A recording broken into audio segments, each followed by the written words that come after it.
short story, Luncheon. The Luncheon written by William Somerset Maugham. So, have you heard of Somerset Maugham? Who is Somerset Maugham? He is a British playwright, novelist, and short story writer. And this story is a study of irony, humor, and human nature. When we will go through the story, we will read between the lines and try to analyze the characters, try to analyze the themes of the story and the important literary devices used in this story. Okay, let's go about the William Somerset Maugham, and here is some of his famous works, literary works of human bondage, the moon and sixpence, and the religious age, for your better knowledge. And writing style and the tone. Okay, so the writing style of Somerset Maugham is simple, witty, and ironic. While going through the story, you will see the writer uses very witty language and the irony also. Irony means the what do you think by irony? Irony is what is saying is the opposite. Think of the witty, very intelligent word, very intelligent. Irony is, think of the when the lady said, I never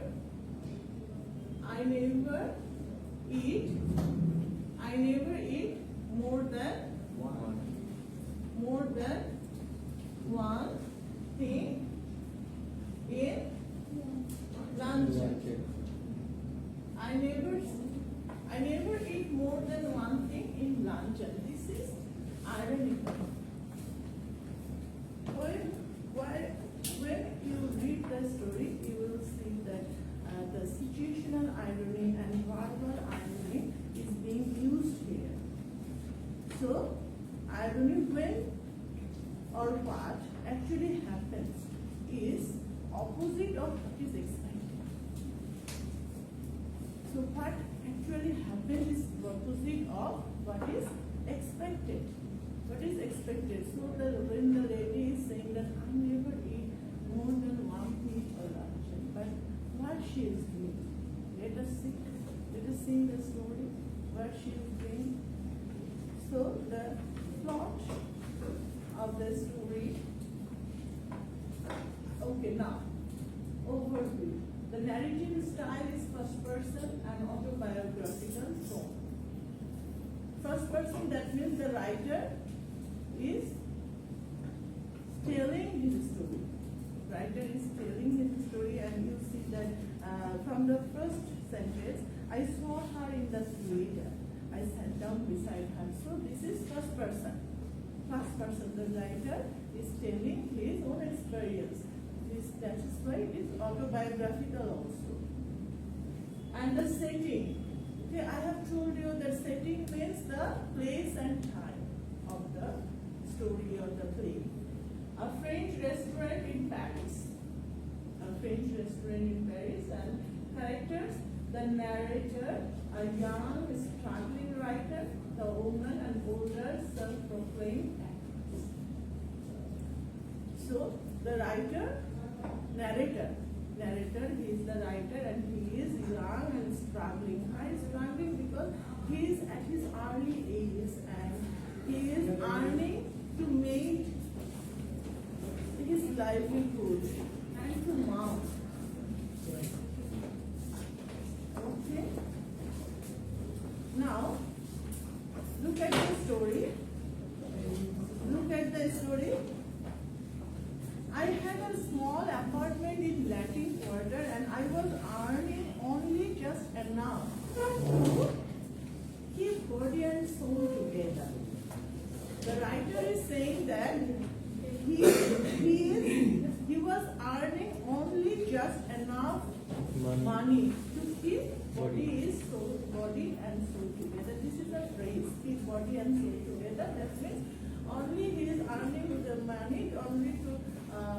meet his daily commodities or daily expenses. Keep body and soul together. This is a phrase. Keep body and soul together. To keep body and soul together. This is a phrase.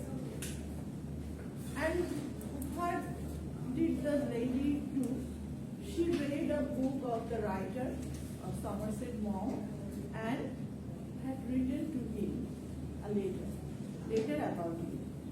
And the writer answered and thanked her. And after that, presently the writer received another letter from her saying that she was passing through Paris and would like to have a chat with him. Okay. Would I give her a little luncheon at Foyers?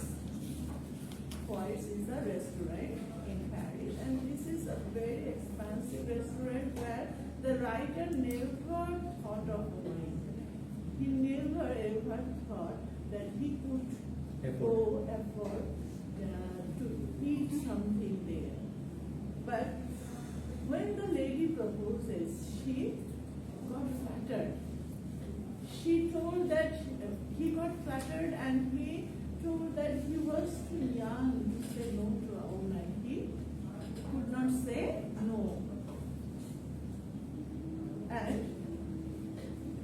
the Foyers, what did the writer say? Look at the story. The writer said the Foyers is a restaurant at which the French senators eat, and it was so far beyond my means, and I had never even thought of going there. So think of how expensive and costly the restaurant is. But I was flattered and too young to have learned to say no to a woman. Mark the line, please. You just mark the line that the writer got flattered and he was too young to have learned to say to a woman. No way, woman. Yes. And now he is telling that I had 80 francs to last me the rest of the month, and then this luncheon should not cost more than 50.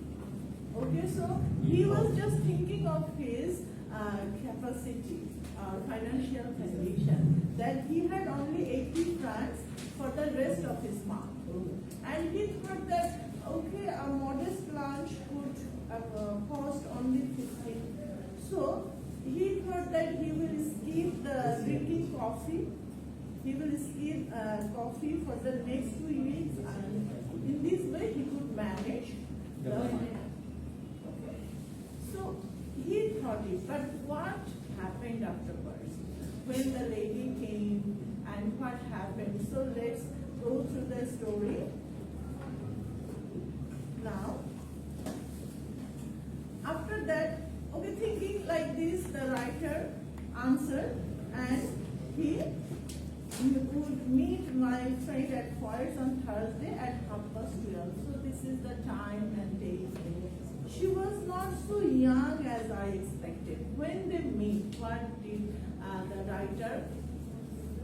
Okay, what is the experience of the writer? He says that the lady was not so young as I expected. She was in fact a woman of 40, and she gave me the impression of having more teeth than were necessary for any practical purpose. Like 20 years old. So, yes. And she gave me the impression, mark the sentences, that this is also okay, another type of witty or ironical tone here.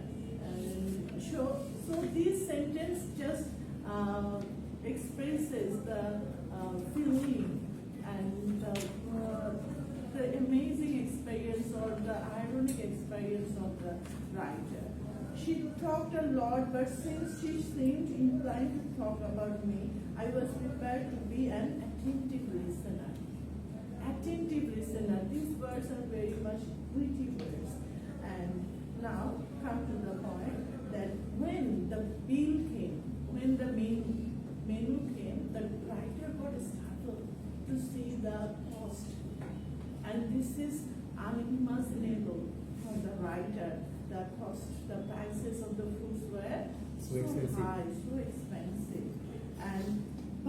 she assured me, I never eat anything for lunch. This sentence you will get lots of times, many times you will get this sentence. I never eat more than one thing for lunch. Okay, so what did she do? What did she do? Well, it was early in the year now. She said that the writer was very much generous and very much hospitable, and he is saying that please don't say like this. Please don't say like this. This is very much okay, the formal. But the lady says that I never eat, again she is saying that I never eat more than one thing. I think people eat far too much nowadays. So she is just criticizing other people and say that a little fish, perhaps I wonder if they have any salmon. Think of a little fish, but she wants to have some salmon. Salmon is very much expensive, and this salmon fish was not included in the list or the menu because the salmon was off season at that time. And what happened after that? The writer says that it was early in the year of salmon and it was not on the menu. Have you got the sentence? It was page 30. But I asked the waiter if there was any. The writer was too much liberal, and he just formally asked that waiter that if there was any salmon. What is the answer of the waiter? Yes, a beautiful salmon had just come in. And it was the first they had had. I ordered it for my guest. The waiter asked if she would have something while it was being cooked. The waiter asked the lady that if she wants something while the fish was being cooked. So at that time, what happened? The lady says, no, I never eat more than one thing unless you have a little caviar. Again, another very expensive item of food. So what happened to the writer? My heart sank a bit. My heart sank a bit. I knew I could not afford caviar. But I could not very well tell her that. I could not very well tell her that. I told the waiter to bring caviar. For myself, I chose the cheapest dish on the menu. And that was a mutton chop. But the lady was very much criticizing. She is criticizing about checking or eating mutton chop. She is telling that this is not good for health. How do people eat this type of very heavy food like chops and other things that you are overloading your stomach by taking this type of chop? Very much silly types of things. But the main cause the writer took the mutton chop only. This is cheap. That's why he took the mutton chop. Next.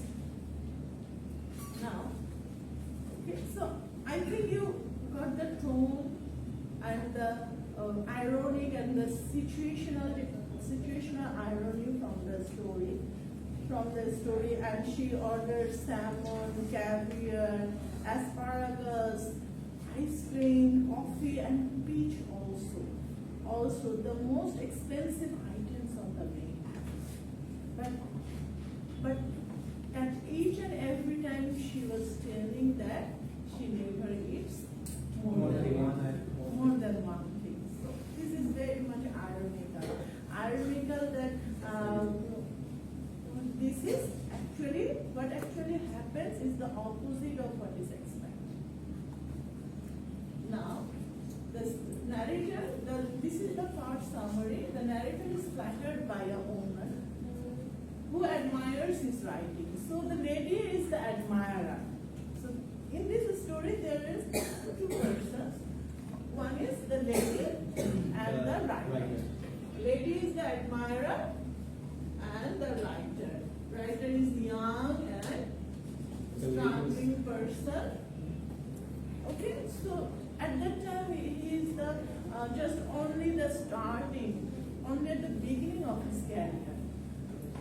She invites him to lunch at a fancy restaurant, very expensive restaurant. She claims she only eats lightly a little fish. She tells that my doctor says my doctor, okay, look at here, that my doctor, when the thing came about drinking water or wines, she says that my doctor, have you got it? My doctor will not let me drink anything but champagne. Page number 31. On the top of the page, she says that my doctor will not let me drink anything but champagne. So she would like to take champagne, which is another expensive item. But what happened to the writer? He turned a little pale. I ordered half a bottle. I mentioned casually that my doctor had absolutely forbidden me to drink champagne. So the writer take only very simple water. Now she ends up ordering expensive dishes. What types of dishes she orders? Salmon, caviar, asparagus, ice cream, coffee. And at the end of this speech also, we will also read those parts. Okay, so all the items are very much expensive. The narrator is left financially and emotionally drained. Financially, he got bankrupt. Yes. And what happened, the ironic twist is that when, and at the beginning of the story, you will see that years later, when the writer saw her on the theater, at the beginning of the story, mainly this is the flashback, this is the past memories the writer, 20 years back, the writer is just writing his experiences. He is telling his experience to the audience or to the readers.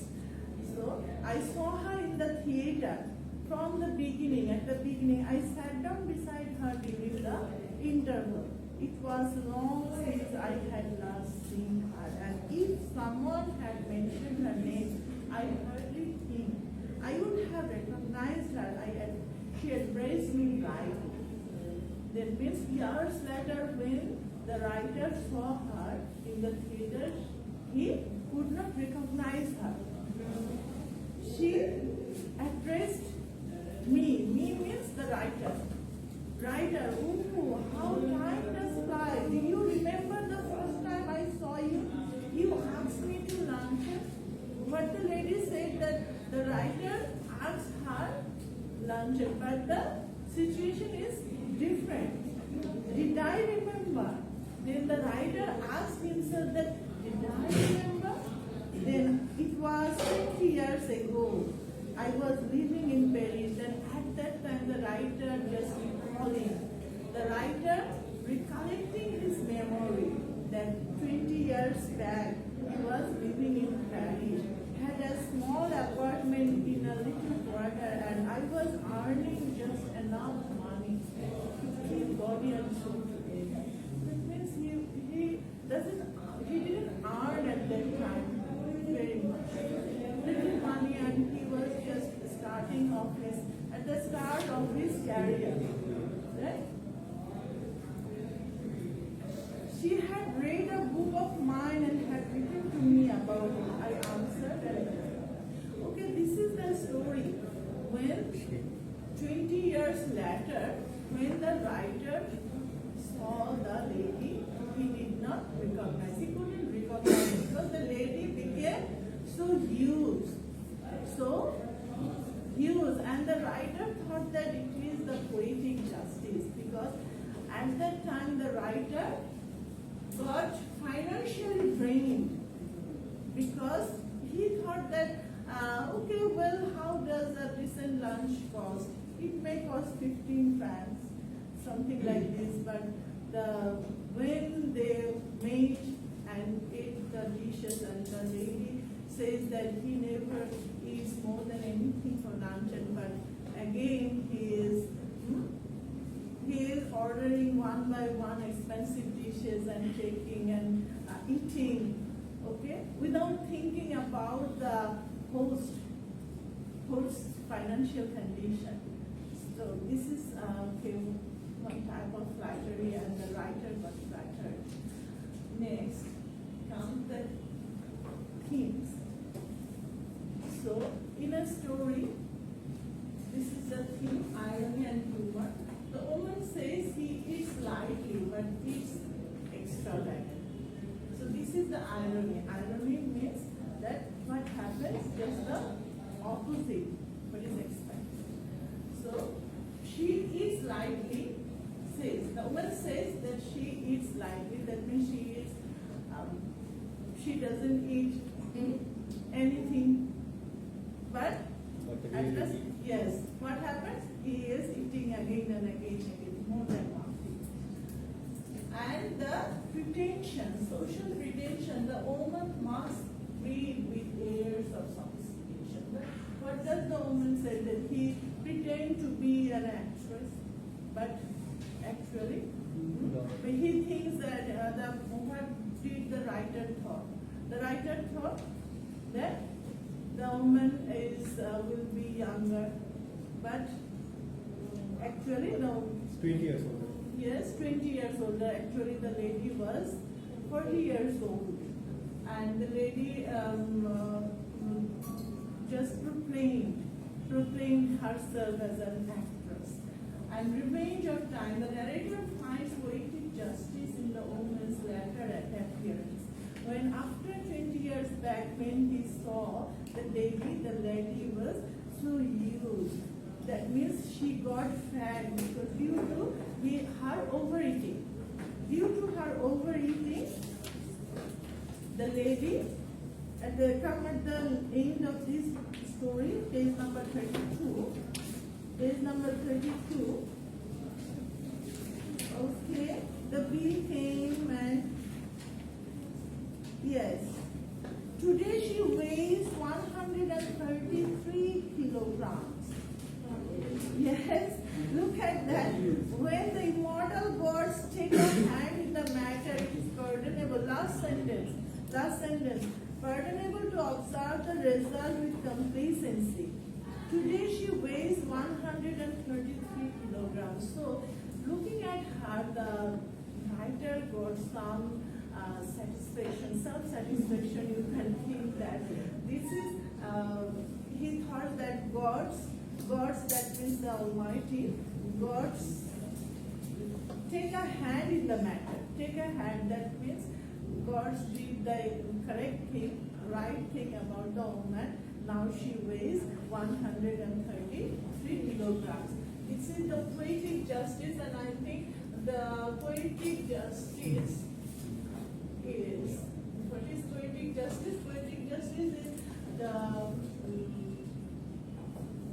punishment. Punishment should be given to the real criminal, and the good people. Good should be rewarded.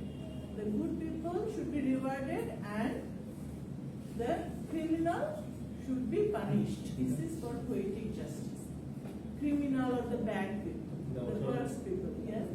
So, according to the author, what the Somerset monks thought about the woman, that he got the poetic justice because she was punished, because she became so heavy, so yes, fat. So poetic justice, you write down the poetic justice, that in the good people, good, that means the honest people, the authentic person, the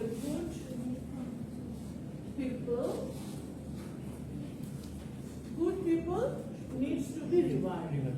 Needs to be rewarded, and the bad or worse people or the criminal or the this type of the negative or evil, okay, in a sense, evil should be punished. Good people need to be punished. Good Good people. Yes, will be rewarded. That means they,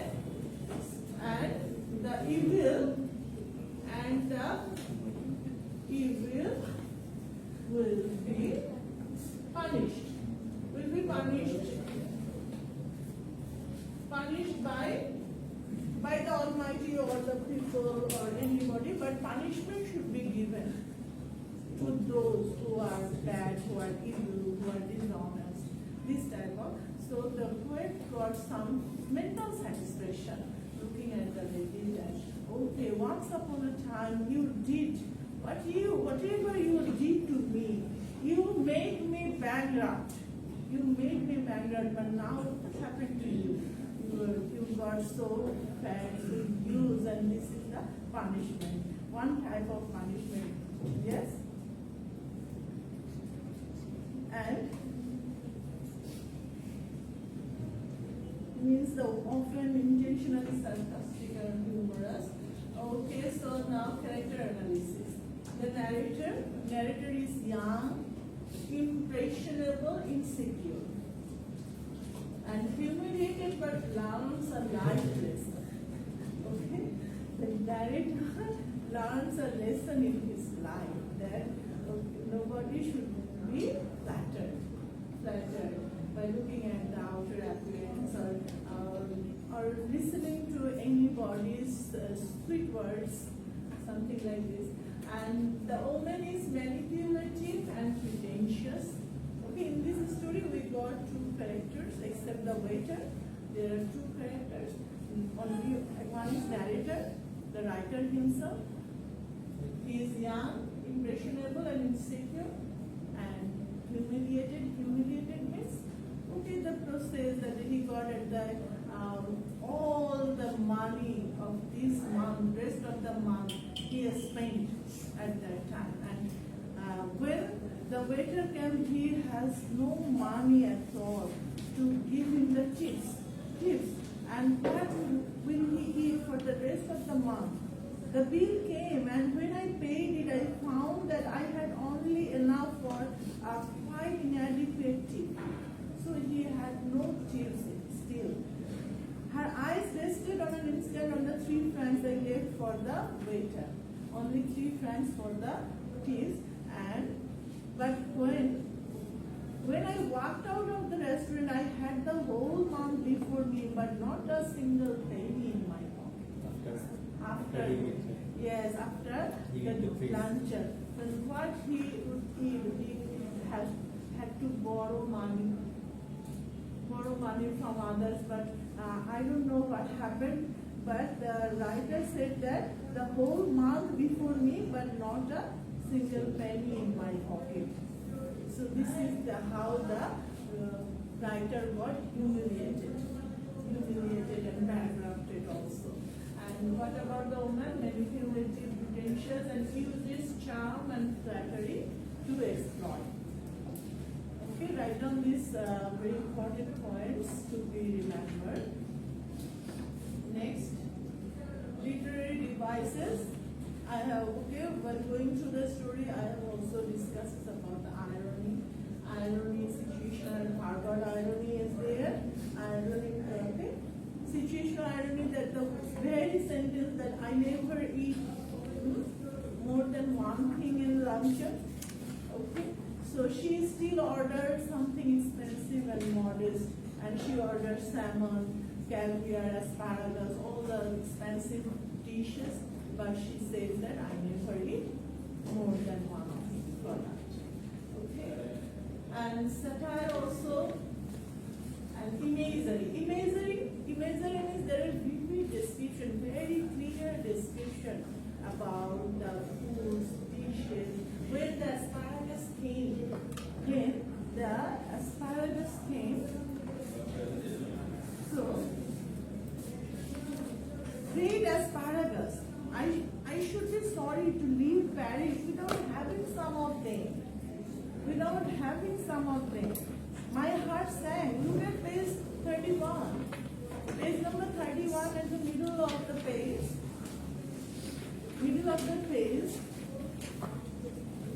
No, I never eat anything for lunch. Again the sentence comes. So many times the sentence it is just uttered by the lady. Just a bite. I never want more than that, and I eat that more as an excuse for conversation than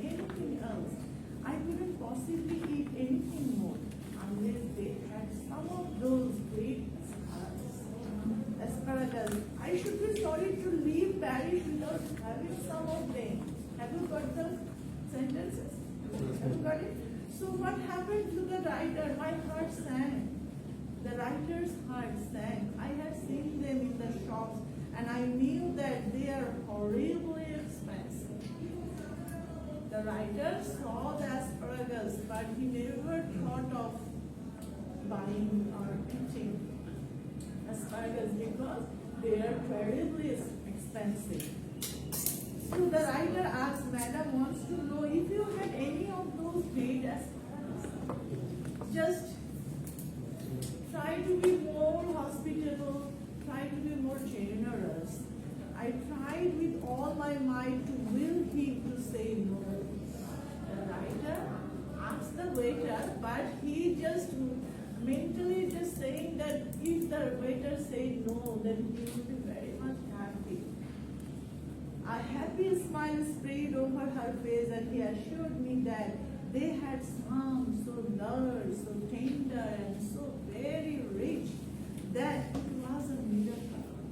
So look at the description and okay, just try to understand the descriptive words, the adjectives used by writer about the asparagus. Regarding the asparagus, they are so large, so tender, and so very rich that it was a miracle. Got it? Yes, you got it? So these type of descriptions, vivid and clear, and very amazing descriptions. And here, next. I have told you there are some messages also. Message for you. Don't be fooled by appearances. People may exploit your simplicity and generosity under the guise of admiration. Okay? So people may use you, may exploit your simplicity. So time reveals the true nature of people. Okay? So this is a famous phrase that they are a friend in need is a friend in need. Okay? So time says, time reveals the true nature of people. Next, conclusion. So look at the luncheon is a humorous yet insightful look at human behavior. The writer, the tone of the story is very much ironical and humorous. The writer tries to give humor, but yet very much insightful about human behavior. Highlights themes of deception, irony, and poetic justice. So, do you understand poetic justice? Poetic justice? Poetic justice, the good people, okay, good should be rewarded, and the evil or bad people should be punished. This is the poetic justice. And themes of deception, that means the pretend, that means the fake people. You need to realize their behavior, their activities. A masterful short story that balances humor with social commentary. Okay, so these type of incidents or experience you may have your life. So be careful of those persons. Be very much cautious of selecting claims. Okay, these are the lesson for you, message for you. And with this, I would like to conclude. And if you do you have any questions, you can ask. No question. I think you have enjoyed the story.